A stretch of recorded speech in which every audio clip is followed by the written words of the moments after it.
এই মুহূর্তে আমরা রয়েছি পেনোয়া এগ্রো ফার্মে। তো আপনারা ইতিমধ্যে দেখতেই পাচ্ছেন এখানে যেই জিনিসগুলো ভরা হচ্ছে, এটা হচ্ছে চাইলেজ, গরুর খাদ্য। আমরা গরুর খাদ্য তৈরি করতেছি ইতিমধ্যে।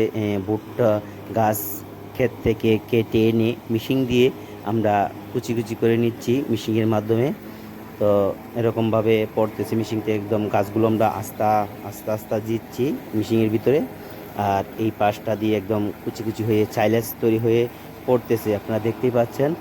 তো এই যে আমাদের মিশিংয়ে এখানে দেওয়া হচ্ছে ভুট্টা গাছগুলো। আর ওই পাশটা দিয়ে আপনাদেরকে দেখাইছি যে ওখানে গুঁড়ো হয়ে পড়তেছে ওই পাশটা দিয়ে। তো সামনে কুরবানি ঈদ, আমরা সামনে কুরবানি ঈদকে সামনে রেখে আমাদের গরুর খাদ্য চাইলেজ তৈরি করতেছি, যেটা ইতিমধ্যে আপনারা দেখতেই পাচ্ছেন।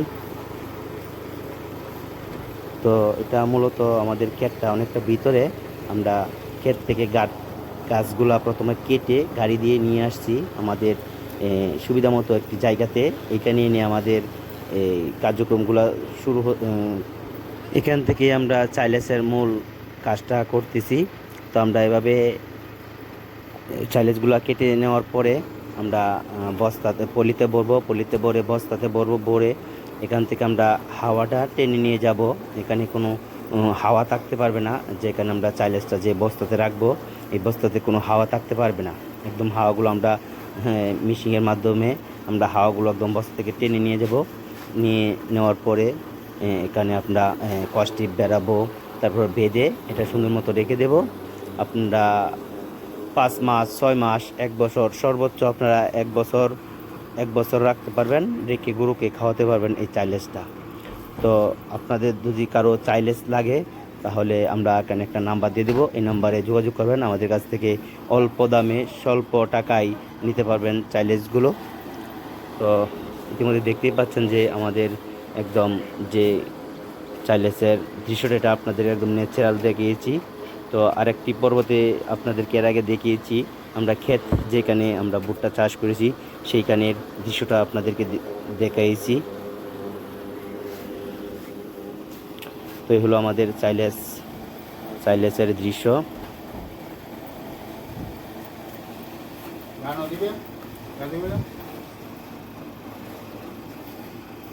আমরা এখান থেকে এভাবে হাওয়া বের করে বস্তাতে, মানে সব সম্পূর্ণ প্রক্রিয়াজাত চাইলেচের করে তারপর আমরা রেখে দিচ্ছি স্টকে, যেখান থেকে নিয়ে আমরা একদম গরুর সামনে নিয়ে খাবার একদম দিতে পারবো এই অবস্থায়। তো ইতিমধ্যে আপনাকে দেখাচ্ছি যে এই যে দেখতে পাচ্ছেন আমরা এভাবে বস্তায় ভরে এখান থেকে হাওয়া বের করে এয়ার ক্লিনার দিয়ে হাওয়া বের করে আমরা তারপর এটা রেখে দিয়েছি। তো 1 বছর রাখতে পারবেন এরকমভাবে। তো এই হলো আমাদের চাইলেসের প্রক্রিয়াজাতের দৃশ্যটা আপনাদেরকে আশা করি কিছুটা দেখানোর চেষ্টা করেছি। তো দর্শক, ভালো থাকবেন, সুস্থ থাকবেন। আজকের মতো এই পর্যন্তই। আল্লাহ হাফেজ।